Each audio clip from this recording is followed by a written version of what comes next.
like to make me laugh. You want people to come away and say, that was just hilarious, that just made my day. I just saw me with that boost, that was great. Okay, that's fine. Do you want them to do that? Do you want them to think? Like Elizabeth's piece last year, her dramatic, was the girl who made all the tragic, horrible choices in her life. And she's sitting there crying and screaming with regret at the lot in life that she has at the very end. That is something to make the audience think, wow, I don't want to do that. Wow, I don't want anybody I know to do that, so I want to exhort them to live righteously and choose well. Do you want them to cry? Natalia Ruiz's Miracle Worker piece, very dramatic. Everybody was boo-hooing at the end, but it was in joy and relief. It wasn't, tragedy only, because there was something redemptive at the end, because it was tragic throughout, and then it was redemptive when Helen Keller understood and she was at the pump and so forth. So you just have to figure out what's your kind of goal. What do you want them to come away with? And then what do you want them to feel after they've listened to the speech? So you need to kind of analyze when you kind of got it cut down, the plot, what you want its impact to be, and what message you're delivering there. Then you also need to look at your characters. Here, see, do I have enough of these? Here is a character analysis sheet. You know what? I did not have very many of these. I thought I had more.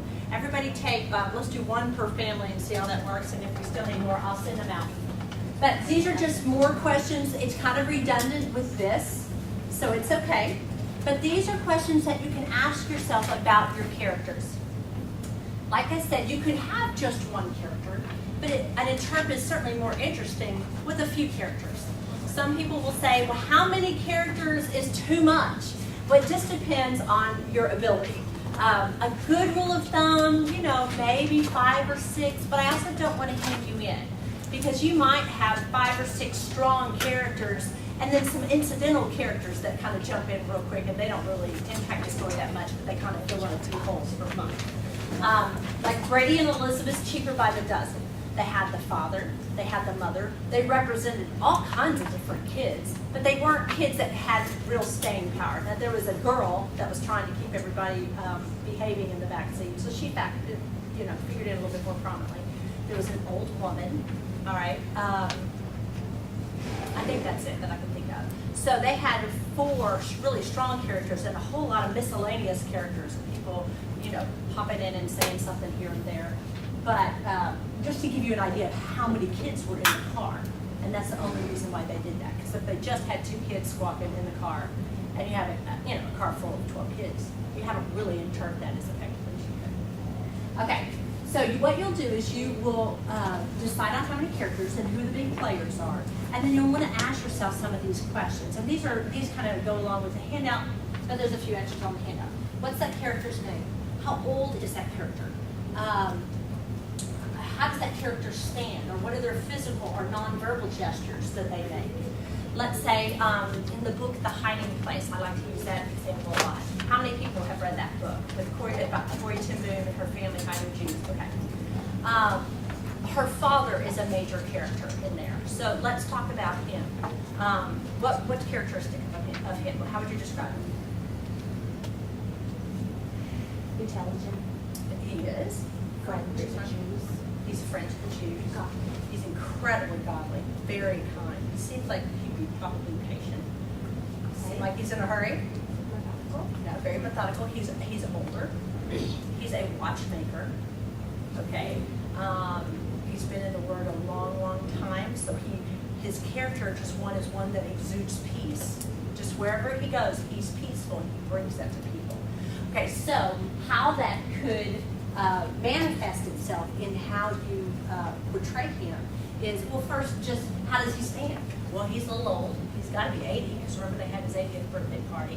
He could be fishing out his, I don't know how to fish out a pocket watch, but anyway, out of the vest, he has a pocket watch, and he looks at it. He could be doing the spectacles or smoothing down his beard, that kind of thing.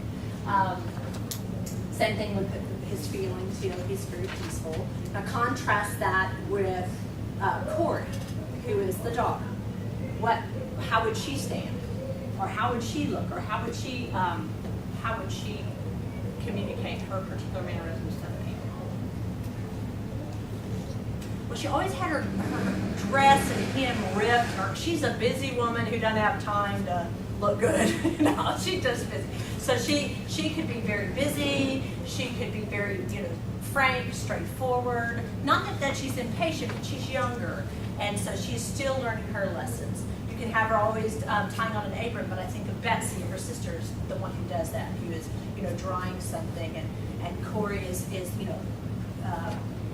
quickly, counting out money to go somewhere. She seems like a woman, a little bit more of action. Okay, do you see what I'm saying? So you have to get an idea of your character, how they would behave, how they would physically stand, and how they would physically communicate as you're analyzing them. So, what does that character learn through the script? Now, some of them don't learn squat, and some of them get worse, okay? But some of them actually are better or different or have learned lessons at the end of your piece, okay? So, like green eggs and ham, Sam gets worn down, he's just really dogmatic. I am not eating this stuff. You are bugging me, okay? And he just finally gets worn out. Okay, fine. I am so worn out. So you could do that, and then he's friendly. Hey, this is neat. So he's learned the lesson that you should try things. Give him a whirl. You see what I mean? So your character may be learning something, and it's redemptive at the end. In that case, Sam did. But others, they get worse. They're bad guys, or maybe they're miserable people, and then they don't get any better. And maybe they have a sorry end at the very end. How does that character grow as a person, and how does this growth shown in the nonverbal actions of the character? Maybe somebody has gone through it in a concentration camp. That would be Corey Tippett. I mean, she was really strong. She had a lot of energy, and she was older, but she was still very much somebody said.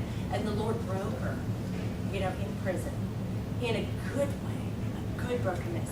And so her posture is a little bit different. She's more reflective.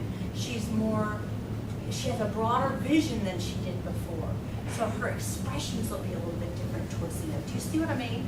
So you're going to have to give your character some thought as to if they change over the course of the piece. What you do is you figure out who your players are, and you want to do an analysis on each one of them. You don't absolutely have to do this, but people have found that when they did it, it helped them wrap their brain around their characters and get a better idea of how to communicate that character. So for example, where it says character analysis for my piece, you put the piece name at the top. And then box number 1, you put your main character, okay? In y'all's case, it would be Sam, the Sam I am, or am I getting that wrong? Sam I am is a little short. That's right. I'm thinking of the other guy.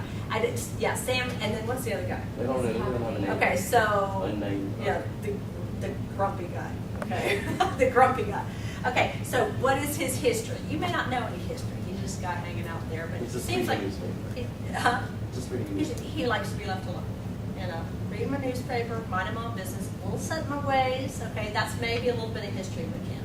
And you could go down this list and talk about the different things that deal with his character, the things that deal with his conflicts with other people, maybe conflict within himself. I don't know, if he has that much conflict within himself, but he certainly does with the little guy, the Sam I am guy. And so, in any event, you can go and then analyze him with those little